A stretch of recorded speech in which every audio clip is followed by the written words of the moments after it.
So I'm gonna be doing once a week my thoughts on Celtics City. Bill Simmons exploring the Boston Celtics, their dynasty, their run, 18 championships, the most in NBA history.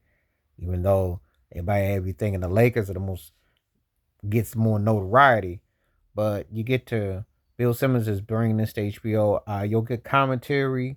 Bill Simmons does his NBA podcast, various things he's done. I follow certain things with Simmons I like, some I don't, but he's a Celtic through and through. And Bob Ryan, who I respect as a journalist, but I've had mixed emotions on certain things he and said about certain players. So old guard, how he processes it. There's some interesting commentary on various eras. You're gonna get the whole thing with Red Auerbach. You're gonna get Bill Russell. You can get all the way to Dave Collins, John Havlicek, Sam and Casey Jones, all the way to the Larry Bird, Rob Parrish, Kevin McHale era. When you go in between the coaches, to Casey Jones as the coach, from Bill Finch, and then you get all the way up to when Doc Rivers and Antonio Walker, and of course the Paul Pierce eras. When Danny Ainge took over as the GM, bringing Doc Rivers when they beat the Lakers with Kobe and Paul Gasol. Also, the loss in Game 7 in 2010. Then you fast forward to Joe Mazzulla after replacing Udoka, who led the Celtics in their finals loss to Golden State. And Joe Mazzulla took over, and the Celtics won the chip last year against the Dallas Mavericks, against Luka Doncic. Interesting.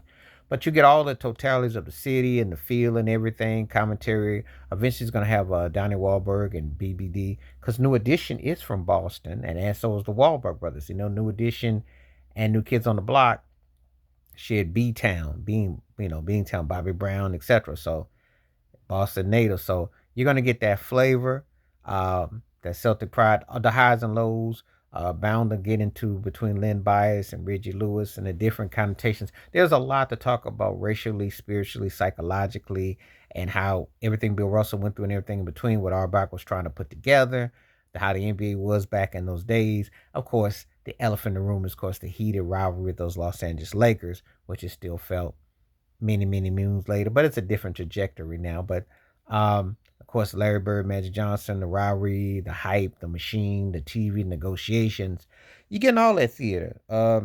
It's just the start of, I think this is going to run all the way to April 28th. So bi-weekly, I'll probably do like a take on all of it, my thoughts and my takes. And of course, a lot of it's on sight, on memory, because of what I remember with the Celtics. Of course, I come along seeing it pretty much in the 80s, past when JoJo White was there, but they did win a chip with Collins and them. But obviously I caught the whole Bird era onwardly. So, but a lot of memories about where that's concerned. Interesting where the Celtics are today. Been to two finals, reigning champs, and favored to go back and win again with the Jason Tatum and Jaylen Brown, which is an interesting. The day I thought Boston would have a black head coach, be led by black players, well, that started with Doc Rivers, and of course with Paul Pierce, Kevin Garnett, and Ray John Rondo back then, and Ray Allen and those guys, and Pierce and those guys back then. I'm trying to think of who else am I forgetting. KG, Paul Pierce, and somebody I'm leaving off right now. It'll come back to me. But anyway, the Celtics, it just seems a little bit different now.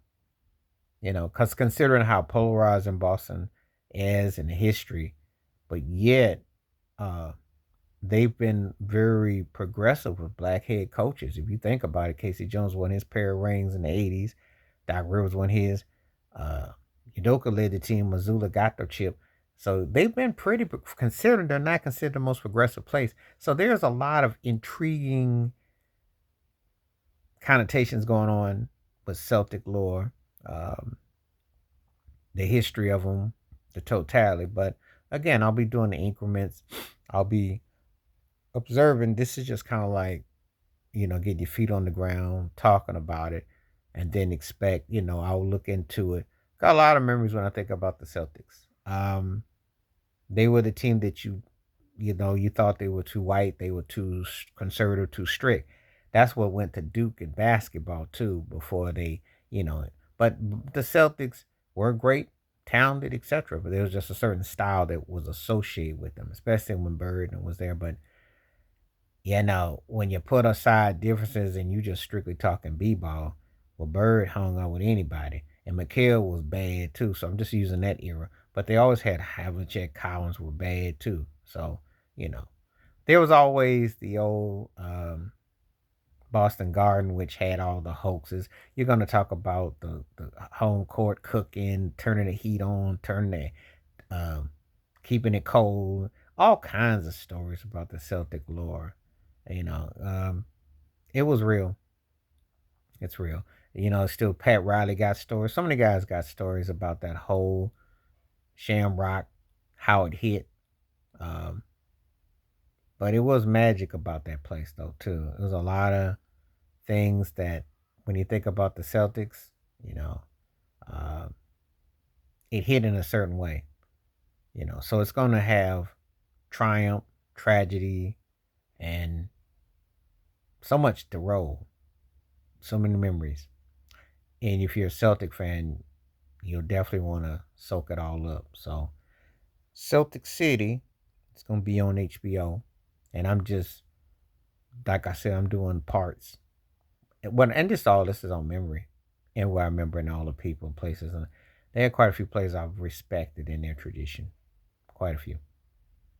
So it's always good to reflect, especially when it's not your team, but you got memories one way that you can speak on it, though. Just the same. I still think Bill Russell should get more love, though. He is the greatest Celtic ever. Larry Bird was my favorite watching them if I watch in my era, but Russell's the greatest Celtic ever, and he should have a lot more decorative about his impact. I don't think people understand way more cultural significance, way more uh, what it meant beyond basketball. Because it really was only 60 years ago with some of the things that he went through. You should Google it and read up on it. It's something that it wasn't that long ago. It really wasn't. And that was how he was treated at home. And the Celtics, while they got spoiled years later with the Patriots and what Brady and Belichick did and Robert Kraft did, and the Red Sox won those World Series after all those years, unfortunately beating the Yankees. And from '04, they won 4 chips and they modernized themselves. And the Boston Bruins, wildly successful too. That Celtic dynasty was the standard. Bill Russell and them was the standard. Arbach and Architect, all that. That was the standard. So that paved all that when you think about it in totality. That was the one that really was the mothership. So, anyway, Celtics at 75 plus, 18 chips. Tell me what you think. We're just starting off one side. Like I said, I'm doing once a week watching, and then I'll give my comments on different things. But that's just the overall view off the top of the dome. Please like, subscribe, welcome thoughts, comments, and I do respond. Thank you. Wash your hands, keep your mind clear. Watch out for another. Share it if you like, and hit that membership. Stay safe, stay blessed, stay woke, stay free on my peace.